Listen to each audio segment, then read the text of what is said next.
Hi, everybody. Welcome to another Super Speed Golf webinar. Joined here today with my good friend, Dr. Tyler Standiford. Tyler, how is the summer treating you so far, sir? It's good, right? A little hot, but life is pretty good. So Yeah, same here. Gotta love golf season, right? Like, yeah. kind of into the mix of it. A lot of our players who, had, very intense programs last fall, been contacting us, letting us kind of hear about, some of that success that they've gotten through the season.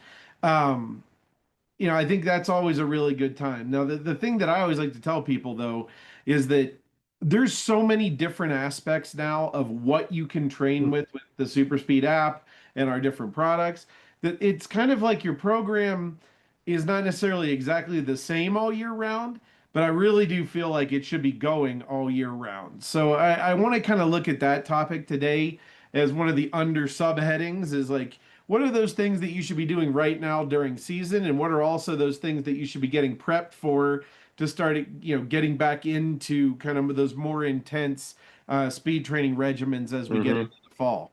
hmm Yeah, it's. Also, yeah, go ahead. I was just gonna have Mike. It's guys like us who kind of have that off season, right? Being in Utah and Colorado, it's like it's funny because you mentioned that. It's like I'm mapping out like, okay, where do I want this off season to go? What aspect of speed training? What aspect of ground reaction force? Like what physical aspects do I want to do? Like I'm literally mapping that plan out right now Mhm. for myself, and it's fun, right? Because there's so many great tools that we have at our fingertips to do that, right? Also, before we get going, want to throw a little shout out to our good friend Padraig Harrington. Two majors in a row this year, not bad. I mean, I think he only hit the ball like 75 yards past Justin Leonard on 18 last week. So, also good thing there. It's good to see speed continuing to dominate out there in the professional world as well. For sure. So, I think we're going to kind of go with one of those sort of paint by number stories here today because there's no right way to do this. There's no exact path that you have to go through when you start using our Super Speed app. There's a lot of different ways to get in. And what we've tried to do is no matter where you start or what protocols you start with, the goal is to get your complete program kind of in place and going. Now, if you have any questions about anything that we're talking about, we'll actually likely during this webinar stop and try to answer them on the spot. There is a question and answer pane on your Zoom window. Just go ahead and type those in that Q&A panel. One of us will either be typing some of those answers hmm out or we'll just, grab them live because I do think that there's a lot in the SuperSpeed app, and I think that's if there's one thing that we're very proud of with it, it's the kind of the same as it's also one of those pieces that I think makes it a little intimidating sometimes when you first get started with it. So I really want to show you guys from kind of day one what are the things that you should do to get the most out of this. Now, I've got the premium version of the app pulled up here on the side. Um, we're going to go ahead and we're going to go ahead and just kind of see where this opening screen is. Now, this is a kind of dummy account that I have up here. So these aren't my numbers by any means. They're kind of different numbers. And they're also, this would be a user who hasn't gone through all of the different things in the app first. Now, one of the very first things that we recommend when you get the premium version of the app is I want you to, almost instantaneously go through uh, the premium physical assessment as soon as you can. And the big reason for that is that's where so much of the data that we collect on you, your game, all of those different aspects really fall into that premium physical assessment. And that allows us to make some really good educated guesses on exactly where your program should go and where you should focus. So you can see that I have this right on the front page because this account hasn't done a premium physical assessment yet. So we definitely want to go through that and show you some of the detail there because I think that is a very big piece. You'll also have a prompt right away to do a speed assessment. That's also very important and gets us a lot of data about where you're starting. That'll help us a lot with some of the other protocols. Now, Tyler, just these initial assessments that we are looking at. These initial assessments are really kind of those. baselines that we're trying to get and to see what all that player may need to look at in their game. What are some of the things that you find that differ from one player to another in that kind of starting point for on the app? Yeah, that's a great question, great point, Mike. And I think as we look at that physical assessment, often I'll have players who, maybe are struggling with the mobility piece, right? There's something in that physical assessment that tells them, hey, mobility is going to be a limitation. And they may know that, right? They may say, I'm tight here, I'm tight there. What's cool about it though, Mike, is I feel like sometimes you might get a player who says, hey, I'm tight in this area, and they may not be. That tightness might actually be somewhere maybe in the shoulder arm region as opposed to what they thought was maybe in their Hmm. thoracic rotation, right? I think mobility is kind of a one that I see a lot. I think for sure, I think some of the strength pieces that we see on there, I think especially for golfers who haven't had that as a traditional part of their training plan, who've maybe focused a lot on overspeed. Those are players that get into the app in that assessment and often find that there's that physical piece in terms of strength that tends to be something that they're really struggling with as well. Yeah, and I think Tyler and I probably go at this. The end result's the same, but we may go at this from opposite directions. From the golf coaching standpoint, I'm not necessarily expecting every physical thing that's going on in a player's body to change a ton over time. But I'm also looking at where are some of those things that I know are going to affect different mechanical elements or sequencing or the way that player uses the ground. And I immediately know that there's going to be good drills that that player can work on that are going to show immediate benefit. And then, yes, I mean, if you so choose to go in and start doing some of the physical protocols in our app, you can certainly improve some of those aspects as well. But again, I'm always a big fan of getting results quickly and doing the right drills for every player that's in there. So that's a lot of what you're going to see. Let's take a look at this real quick. So there's a couple ways to get into this. If you haven't done it before from the home screen, you can get right into that by just hitting that button on there. You can also go to the training tab and go to assessments. Um, and then you can get into the physical training, the assessment there as well. That's actually a speed assessment on that one. Back. Let's go back to the and start this assessment. Okay, so this is going to start out with just a series of questions.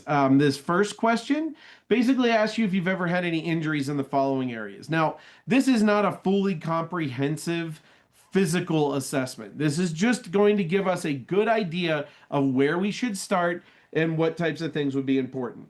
So I'm just going to move on past this. The next one asks if you've ever had pain in certain areas. Um, and then there's a little disclaimer there. So as we go through this, our first drill is called a front squat test, and this kind of falls in that category of how we use the ground, looking at sort of some flexion and extension patterns as we go down into a squat.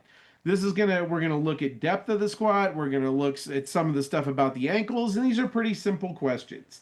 For me, like let's just go through this. I'm gonna say we can get our pelvis below the knees and our feet do not flare outward. Next one looks a little bit even closer at ankle mobility.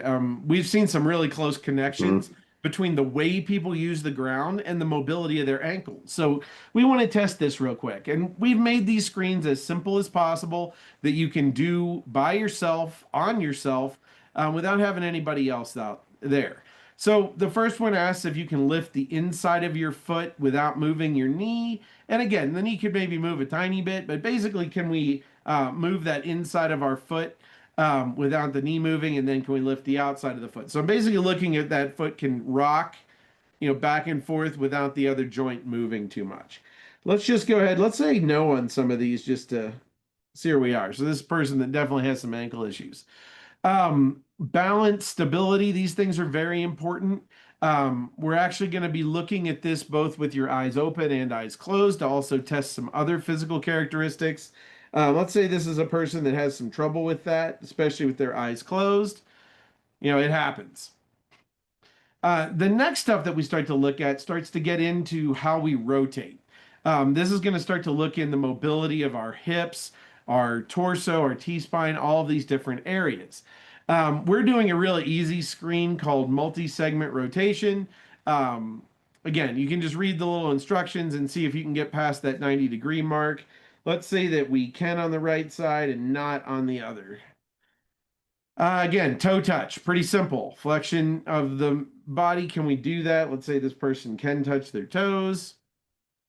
And then we're going to look at a little bit of motor control of how we rotate. Can we, stabilize the upper body and the lower body, and can we move them independently? We call that disassociation. This one's those that's kind of harder than it looks. Now, you're already 2/3 of the way through this screen. So, again, I want to emphasize that this is not like going to the doctor. This is just some simple stuff that you can do to get a pretty good idea of, what's going on and how your body will be affecting your golf swing. Um, this one tests our shoulder mobility. Uh, not crazy there. The bow test actually tests our lat flexibility. So this is kind of more of the back, which can also affect the shoulders. Say no on that one. And then we're going to look at our wrist and see if our wrists can move approximately past a certain amount of degrees in flexion extension. And let's just say this player, for example, has pretty good wrists. And then we're looking at also not only how the wrist can go down and up, but also how it can go up and down sideways. That's radial and ulnar deviation. Let's say this person has good wrists that we're going through here. Now, I'm going to hit finish. That means I've created this. Now look at what we see here. This player is on the bottom of the spectrum because there were a lot of those different issues that happened in those segments for ground reaction forces. It was kind of middle ground for rotational sequencing and player that's really doing pretty well with a lot of the upper body elements with lag and wrist mechanics. Now, if you had to guess what this player's swing was going to look like, and we don't do that very often, but you can definitely guess this is probably someone that's going to hopefully be using more of their upper body Mhm. segments than the lower, right? So, what are the things that we're probably going to work on? Well, if you can see these recommended protocols that come down here, and some of these are our fitness programs like core strength or lower body strength, but the other ones are things like our ground force protocols. Like this specifically wanted ground force level 1 and 3, and then also our rotational sequencing level 1. So that's pretty cool there because this is now in addition to any speed training that this player is going to do, it's already recommended in some of these other protocols, which I think is a really big deal. Now, if you ever want to go see that data again, all you have to do is go over here to My Sessions, go to Assessments, and you'll be able to see that physical assessment that you just did. So you can go back and see exactly what was recommended, where you were on those rubrics. And when you test these in the future, if you do a Mhm. lot of the physical protocols, you can compare your results from one time to the next. So that's pretty cool. Um, Tyler, anything else you want to add on the physical assessment? No, I think Mike, you brought up a really good point there, which is you start looking at that unlocking the capacity of this player. So currently where they stand, what their abilities to do. I think like I look at that player and think, man, if they're not utilizing a lot of core rotation, if you don't see a lot of good work with the hands and wrists, I do think as a player, you start thinking, man, I like that's an area where I already know I have the physical capacity to do these things. They stand to gain a lot of benefit, right, from really focusing on that. Now on the flip side, what's cool is it also unlocks this potential of, hey, if you could pair with what you already have so good in the hands and wrists and work on this ground reaction force level 1, hey, now we're going to be able to converge kind of both worlds together. And I think it's a powerful way to look at what they could do. And as you said, that physical assessment is so quick. It might change as you do different training plans. Just an easy thing to do and redo to kind of get an assessment of where you're at. Okay, I completely agree. So now that you've gone through that, now you've got some recommendations for where to start. Now the idea here is kind of building out that program in such a way that you're going to be able to do it on a regular basis. So let's just take this example that we had there. This is somebody that let's say they want to get into some of the fitness protocols because, there's definitely, if I ever see mobility on these, that's probably where I'm starting. So that's where I would go in here. We're going to look at this full body mobility program. Um, And again, these were all built by Jason Glass, who, works closely with TPI. He's one of our, really good friends and ambassadors. I would just go in to start a session, and let's go into start and notice it's already pulling up mobility because it knows that I need to do that based on what I did there. So when I hit start, this is pretty easy stuff. Like none of these drills are um, super difficult to do. They're just a good way to get yourself started. But these are now ways to work on some of the deficiencies that we may have seen in that physical screen. I think this stuff is all really cool. Now, again, we've got all kinds of neat drills in here. The videos play and show you exactly what to do. It gives you your sets and reps on all of these. So pretty simple and easy to follow. Okay, so we have that. Now that's the fitness component. We're going to be starting to work on some of those things physically, which I like to use as a way to kind of trigger the brain to start to look at that part of the body.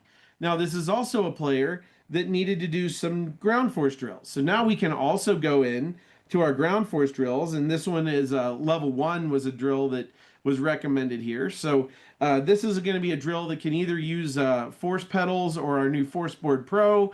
You need your SuperSpeed club and you need your actual golf clubs. So this is going to give you a whole bunch of different drills, give you some ideas of where to push through the ground. This is kind of a basic, let's figure out how to use the ground protocol. It's not going to be super complicated. It's going to give you a lot of reference points as far as where to push through your feet. But a lot of good drills in here that'll go from kind of least like the golf swing to exactly like the golf swing and just full application. And these all do involve hitting shots, doing practice swings, all of these different things that are there. So that would be the first start that I would have for that player. Now, I'm already assuming that this player is doing their speed training drills, right? So this is a player that's already doing wherever they are currently in their overspeed, training protocols, whether they're in level 1, 2, training cycle 1, whether they're in between. All these physical and mechanics drills can be done simultaneously, and I recommend doing them right alongside your overspeed training. I just look at them as like a separate module from the speed training. The only thing I would say there is you want to give yourself a little bit of time in between doing that, pure speed training and then doing the mechanics protocols. But I mean, 5 to 10 minutes is plenty if you want to do it during the same practice session. We also have people that do their speed training in the gym. So you can do your mobility program and then your speed training. All of that stuff is absolutely fine to do. So this is all happening simultaneously to those speed training protocols. And that's another question that we get a good bit, Tyler. Is like, well, how am I going to have time to do all of these different protocols? Well, every one of these protocols we have built to be, I would say, under 15 minutes total in length. So if you've got an hour-long practice session, you can at least get 3 of these in, if not more, with some breaks in between. So there's a lot you can do. Like nothing that we build is asking you to spend 2 hours per protocol out on the range. It's more about trying to consistently get through that hour practice session that we actually see to have the biggest benefit. Yeah, and I might add, Mike, I think one of the questions I get a lot from users that gets passed along to me is, and you touched on it really nicely there, but just to kind of put a pin on that is kind of how to structure these when you have multiples, right? You do this assessment and like Mike just brought up, some things are recommended that are multiples. And I would say from an exercise standpoint, the times where your body's moving really fast, so think overspeed counterweight sessions. If you're pairing those with a physical fitness, it'd be a really good idea to front load those sessions. So I think mobility is one of those things that could be put anywhere, right? Getting your body loose and moving is great. But if you were going to do something like one of the strengths in the gym the same day you were going to do an overspeed session, you should get your body nice and warm with one of the warm-ups and then do the overspeed training first. And then, yes, you could go right into the strength session. In fact, that's what a lot of people do in the weight training world. They front load the velocity training and then go to kind of the strength and hypertrophy type training after that. So just, again, you can do these on the same day. Just think about that idea of having that body fresh and ready to go for overspeed. In the mechanics piece, the mechanics piece actually may unlock some good things that you would do in an overspeed session. So sometimes loading with a mechanics piece to get going, and then kind of getting the body ready to try and use the ground during your overspeed session can be a great way to do it too, or vice versa. I just like Yeah, I sometimes I, think on the golf side, again, I just look at them all as separate modules. Like, there's not a perfect way. There's some players that will do better doing the speed training first. There's some that will do better doing the mechanics first. So you kind of have to feel out what works for you the best way on those. I think the key is you always start with one of the warm-up protocols. So, mm-hmm. the dynamic warm-up is great before any of the physical drills. It's also great before any of your other warm-ups. The level 1 and level 2 warm-ups are more pre-round warm-ups. So I would say that dynamic warm-up that's in there is kind of the one that you're going to be doing first. If I was structuring a golf session for a player, and I do this a lot, I usually start with the warm-up. So warm up first. My typical second thing, like if I'm only seeing a player once every 2 weeks or once every week or whatever that is, I actually like to start with a speed assessment pretty much right away at the start of my session. I think that's another confusing piece here is that you can do the speed Mm-hmm. assessments a lot. And I Yes. actually recommend going through those pretty much as you can. It'll actually help the app like focus its work and to see exactly what's getting better and what's not. So I usually would go warm up, speed assessment. The next thing that I usually recommend doing is going through one of your speed training protocols. So speed training protocols usually next. So that's going to be your overspeed training and or your counterweight training. And I didn't forget about your question here, Glenn, about doing C the C club training right after your normal overspeed training. You actually can do both of those in one session. Some players, when they're just starting out, they'll get a little too fatigued by the end of that if you're adding on that C club training. So you do have to just watch that a little bit in the first couple of weeks. But in our experience, after about 2 or 3 weeks of doing the training, you're going to be able to do a C club training with a 5 minute break in between. So I'd put the speed training toward the front, though, generally after that warm up and the assessment. After that, I love doing another speed assessment after you do your speed training. I think that's kind of a nice thing to do. Or you can move on and do some of the ground force or force board drills. You could do a rotational sequencing drill. Um, and then toward the end of that program is generally where I like to do another speed assessment. Or if you've gotten into any of our ball speed application protocols, that's also where I'd like to do the ball speed application protocols. And these are really cool. I don't know how many of you have looked through these yet, but ball speed application is really all about um, kind of getting it's transfer training. It's training the skills of speed that you've built during these overspeed protocols and applying it to ball speed. And we do a lot of that with just kind of jumping around with the different weighted clubs with just a couple swings and then hitting shots right away in between. And the whole idea with that is really to just try to max out ball speed, which is obviously the end goal of what we're after because ball speed is the number one, factor in how far you're going to hit it. Yeah, and Uh, I think these are cool, Mike, just because in a lot of the research I've done in my lab when players come in, it's not always the case, but it is often the case that a player can air swing their driver faster than they can hit a ball. That tends to be much more common than the other way around, and sometimes by 4, 5, 6 miles per hour. And so these are such good ways for that player who's saying, "Man, I'm seeing some gains. I just am not seeing it transfer to the course." Like that is exactly what these are for, right? They're to help you really learn how to apply it to the ball. And so these were some of my favorite things that we put in the app. cool. We have a question here. Somebody that hasn't seen huge results in a couple months. I'd ask a couple questions. What protocols are you doing? Are you just doing overspeed training with the 3 club set or something else? And which all protocols have you done so far? So we'll let you throw another little bit of information for us up there, and we'll see if we can get this dialed in for you a little better because that is not typical. Generally speaking, you should see a jump in club head speed right after the very first overspeed session that you do. So if you do a speed assessment, then go through an overspeed training and do another speed assessment, you should absolutely see you should see a jump in speed pretty much right away.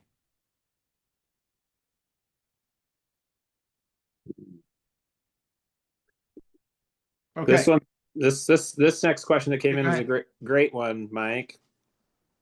Yeah, go for it, Tyler. It's Again, all. player who's worked hard on swing speed, got some good gains, but developed a little tendonitis in their right elbow, had to stop to let things heal. Any advice to train aggressively yet safely with respect to joints, ligaments, soft tissue injuries? Uh, So on that, yeah, go ahead. well, I was just going to say, to me, like, this is where I think the physical assessment piece can be a really big part of that assessment. It may be that you have some deficiencies going on in the forearm, in the hands, and the wrist, and those are becoming manifest during that training plan. Of course, whenever I hear about kind of tendonitis in the elbow region, I always gravitate towards to grip strength, and wonder kind of what kind of capacity do they have there, and are we starting to potentially exceed some of the limitations that your own grip strength might have there. I'm looking up ensuring we're really good and warmed up before we're doing it. Those are some of my thoughts that come to my mind, Mike. I'm sure you have some as well. Yeah, I think everybody's a little bit different, right? And the way you swing the club, the way you hold the club, everybody's a little bit different on those. Um, we don't see, especially with just the air swing portions, there's not that much stress that tends to go into a lot of the shoulders, elbows, wrists areas because there's not nearly as much force going through that as when you actually hit the ball in the golf swing. So without seeing your swing or knowing what's going on there, my guess is there's probably, like Tyler said, either something going there on there physically where there's like an existing lack of mobility somewhere or lack of strength somewhere that's causing, something to overwork and that's causing a little bit of that issue. It also could be a mechanics piece there. So that would be a time where maybe working on some of like the lag and wrist mechanics pieces could be a very good supplement to what you're doing with the speed training. All right, I got some information back from our user that hasn't seen huge results. Um, that seems like a lot of stuff. That's good. What I would recommend doing, next is I would recommend really focusing hard on the overspeed training post warm up and making sure that you are absolutely maxing out every single swing in those sessions. A lot of times, what we see with players that aren't seeing a big jump right away is it's players that are either focusing too much on the mechanical elements of their golf swing and trying to make sure that all of those different mechanics are still intact and exactly the way they want them while they're doing their overspeed training. I do think that there is a sense of I would call it reckless abandon that needs to be there when you're doing the overspeed protocols because the whole idea there is to do things slightly differently than normal in order to kind of break through barriers and get yourself moving faster. So I again looking at that, my first inclination is focus on the overspeed training solely for at least a couple weeks and really try to max it out and try to see how fast you can get those super speed clubs moving. That would be another one there. Like, do you have your uh, super speed clubs relative to driver speed stats? If you actually go, it's in here in stats. If you go into the overspeed training and hit view all, it's going to show you your super speed club speed relative to driver right there. Those are also really key factors. If you wouldn't mind, I mean, where you're using the app, you said, can you pull that up and tell me what those numbers are? And while he's doing that, we can continue to do this. But Mm-hmm. this is why all these stats are here, because this allows us to really kind of look under the hood and see what might be going right and what isn't going as well. These numbers in this dummy account here are actually a little low. I'd like to see that green club higher percentage than 11. Blue's same, and I'd really like to see the red actually faster than the other ones as well. So the data that we have in here is not exactly perfect, but I've only got 2 sessions in on And this I thing. would say too, if you are that user who kind of feels that way, like we love interacting with our community, right? We love interacting with our users, and what this app does is what Mike's doing right now, right? When we get this email of that person that's kind of a little different than what we experience, where they're like, "Wow, I just am not getting gains," versus a yeah, the gains are coming, things are good. Reach out to us. You can dive into the app. We can start asking you questions. We can really tease out where there might be some issues and help even further direct kind of what you're doing there to kind of help that process. So please don't kind of suffer through that. This works when done well and done consistently, and we're here to help you make sure that you can get the most out of the system. All right. Well, we'll wait on those numbers. Hopefully you can pull those up. While we're here on the stat side, like I do think it's really critical, looking at how the super speed clubs relate to your driver club head speed. And really those target numbers that we have, I like to see the green club somewhere between about 16 and 19% faster than the driver. The blue club usually between 12 and 15, and the red club usually between about 6 and 10. um, that would really show us exactly where that would be where I would like to see those optimally. Um, if it starts to get lower, like if you can't get the green club moving faster, generally speaking, we find that to be more those tend to be more mechanics issues. So like if the light club's not moving faster than your driver and it's significantly lighter, generally speaking, where there's something going on with the mechanics or the sequencing or the way you're using the ground that start to cause a little bit more of that lack. When we start to see the red club get slower than the driver or it's not as high as we'd like to see it, that generally is more of the strength side. Tyler, is that consistent with what you've seen? Yeah, for sure. The one piece I would add to that, I think that's 100% good. I do find some players who have really poor like ground force mechanics. Sometimes it does get a little bit hard for them with the red. So I would say for sure rotational sequencing, lag wrist, kind of I don't know, hips up for sure.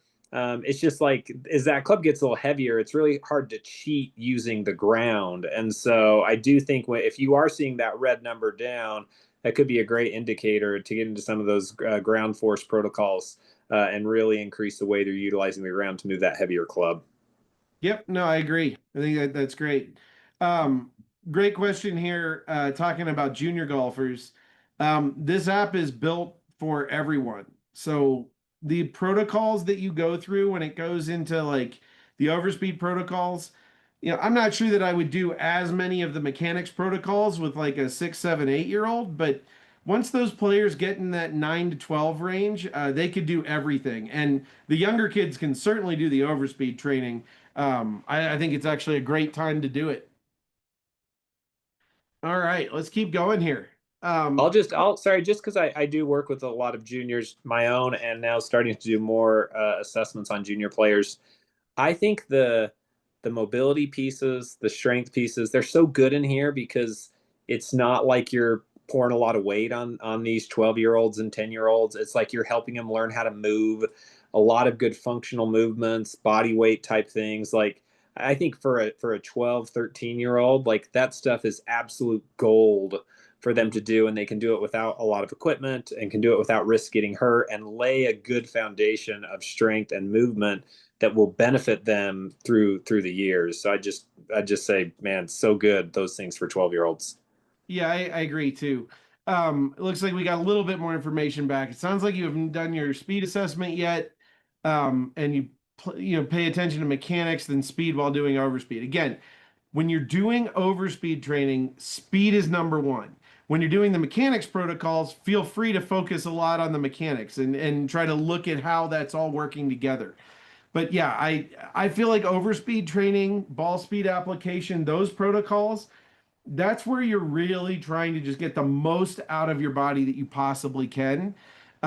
We have those other protocols in there to kind of tune up the engine in there and exactly how you're using the mechanics and all of that. But yeah, you need to be going all out with the overspeed training. That is the number one reason, and it doesn't happen that often, but it is the number one reason that we hear people, call us, say, hey, I've been doing this for a month or two. I haven't really seen many gains. Generally speaking, it's because they're just being way too careful when they're doing their overspeed training.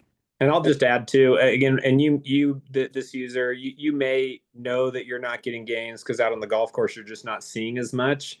I'll also add that, like, if you're not doing those speed assessments, it's pretty impossible to know if you're getting the gains where it matters the most. And so I've definitely worked with players that come in and their overspeed training speeds have only ticked up, maybe 1% or so. But when I've taken their assessment with their driver, that driver hitting a ball has actually gone up 4 or 5 miles an hour. And so I would just say, those speed assessments, that's how you're going to really know. And so, just again, another reason to do those and do those regularly so you can really understand it if those gains are transferring to the driver. Yeah, when I look through like the Rolodex of questions that we get about the app, one of the first ones that I tell people almost all the time is do more speed assessments. Mm-hmm. There's nothing wrong with adding a speed assessment in just about whenever you want during the course of this training. It really is just our progress check in here, because every time you do an overspeed session, it's collecting the overspeed training data. So it's collecting how fast did each one of these clubs go, and I can show you that here if I just start a session for overspeed. During every overspeed training session, it's going to be getting how fast did you swing on the dominant side with the light club, and how fast did you swing on the non-dominant side with the light club, and the blue and the red. It's getting this data every time. So what's really important there is that we're able to look at the data of how fast you're swinging our super speed, swinging the speed sticks versus how fast you're swinging the driver and how fast the ball is coming off the driver. Those are really critical points of data that help an awful lot. So yeah, do more speed assessments. I think that's a big deal. Mm-hmm. All right, got another question here. Playing 4 days a week, spend the other 3 days in the work on the range, work and training. What proto should I focus on during those 3 days? Well, again, during the middle of the season, if you're somebody, it sounds like you've been working with super speed for a while, I would follow our training cycles and follow those. That's always key number one.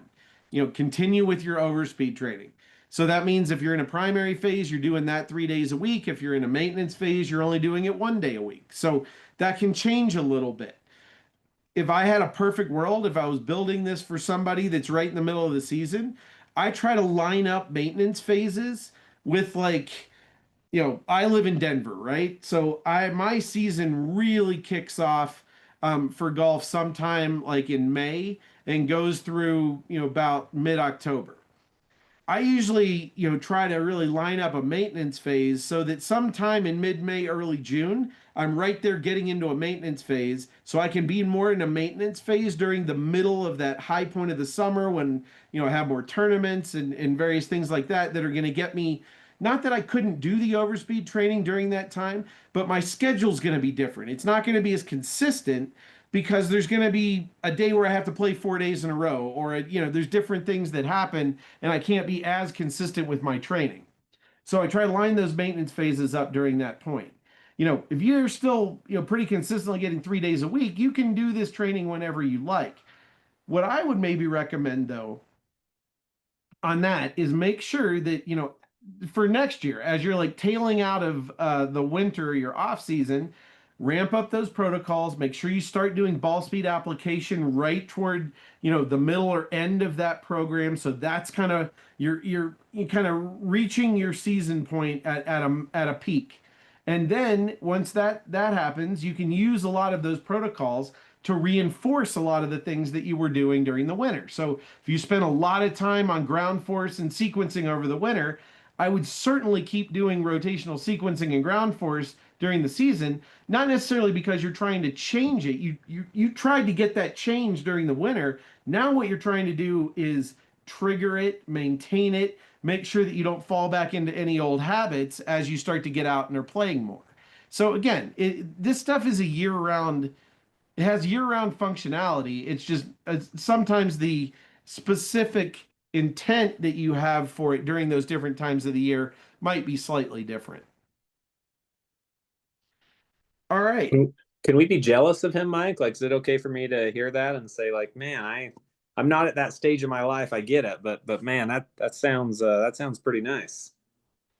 If there's any other questions that we can answer about the SuperSpeed app or anything else on the app, like I said, we have thousands of users now that are all, seem to be using this very well, and we're seeing a lot of success based on the data.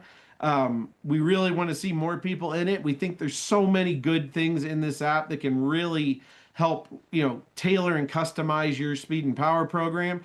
And it really pushes into all those other aspects of the game, like consistency and control and all the mechanics elements and even the fitness elements that are in there. So please hit us up if there's any other questions that Mhm. you have. In the meantime, there, Tyler, we do have a lot more of our cool achievements in here now too, which I think is really neat. Now, this account doesn't have a whole lot unlocked, but I think it's also fun to get in here and start to go through all of these and gain some of the really cool achievements that are in the app as well. We have a couple people in the system that have a ton of them already.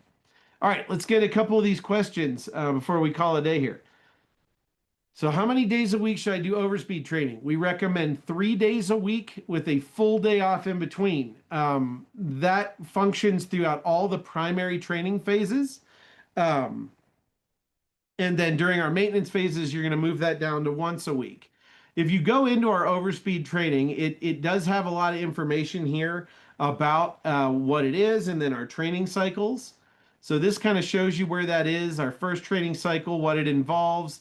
You're going to be 3 times a week with a day off in between, and then you get to maintenance phase. So this will give you all that information. The app, once you start doing this as well, if you look at the My Protocols section here, this account's only started overspeed, but it's going to tell you that right there. Level 1 for 5 weeks, 3 days a week, and it's going to actually give you your progress as you go through that with all those sessions. Then you're going to move on to level 2, 3 times a week, and then it'll move on to maintenance. So the app actually walks you through exactly how many times you should do this a week. It does all of that for you. So just get in there, record your data, and you're good to go. All right, next question. Do your programs give guidance on formal resistance training, weights? What about cardio? Um, so there's no cardio involved in our app. It's not a general fitness app. Our fitness protocols are all very specifically golf fitness protocols. We have a few of them. We really look at full body mobility. So looking at trying to get more range of motion, we think is a very important factor for golfers. And then we have 3 protocols for lower body core and upper body strength. These are also physical factors that massively impact your ability to create speed and power in your golf swing. So I like to look at the physical programs in here as a good starting point for a lot of people. We also feel like, at a certain point, players are going to need more than what we're able to do from afar through the app when it comes to physical training. What we really want you to see is do these protocols. They're going to be a very good starting place. And hopefully you get a lot out of that and you start to see the benefit of maybe getting a more specific physical training program built for you and your body. But it's very hard to get detailed to a level beyond what we've done in the app with that. So, I mean, it doesn't mean they're easy necessarily. It just means that they're a good starting point for just about everyone. So, yes, this is not I would certainly recommend some cardio and some additional, programs, some additional, fitness training drills for most people. There's tons of exercises out there. We're just trying to give you some of the ones that we use. I don't know. I would say that most of the ones that we use in our protocols, we use with 90+% of the players that come in to see us. So, like, these are very, very common golf fitness exercises, and they're ones that are going to help everyone in a lot of ways. Once you get good at doing, if you go through our whole fitness program in here and it's just a breeze for you, I think you're at a point where you probably should go see a golf fitness professional. Mhm. find a TPI certified professional and have them build an even more advanced and specific workout for you personally. Is that kind of that Yeah. put that, Tyler? Yeah, I couldn't agree more, and I would emphasize what Mike's saying there too, especially whether you've have started or have done physical fitness in a while. The beauty of what Jason's built in here, and the beauty of what he does, is he helps you build that strength with correct movement patterns. And so I think it's if you feel like it's just kind of below me, man, give it a run, give it a go, because it's going to help unlock the proper way to do this movement. Then maybe you get back into the gym and the way you did it, and you're going to be doing those exercises even better because of this better foundation of your body. And then, as Mike said, you just gotta once that does become easy, yeah, great people out there who can help you with that. Great question here, that I think everybody can read in that Q&A pane. But essentially, getting back into SuperSpeed, trying to log into the app with the information that you logged into with the website account. So this is a big deal. The old website training site, that account is totally different from the app account. So all you need to do to start using the app is just create a free account on the app and then upgrade to premium if you so choose and to use all of the additional features. But they are totally separate systems. And that just really has to do more with the way our old training site was built. We were unable to basically bridge all of those accounts into the new system because the new system functions on these mobile devices more so than a web-based platform. So yes, if you have any issue logging in, all you really need to do is log in to the new. You just download the app and create a free account there and start the free trial. That's really the main thing to do on that end. Okay. Well, I think we're going to call it an Mm-hmm. afternoon here, Tyler. I really appreciate you joining Yeah. me. And thanks to everybody that spent some time with us this evening. We'll see you on our next Super Speed Golf webinar. Enjoy the app, get it downloaded, check it out, and feel free to reach out to us if you have any questions or concerns. We are happy to help, and we just want to see you out there creating more speed and power. All right, everybody, have a great afternoon, and we'll see you next time.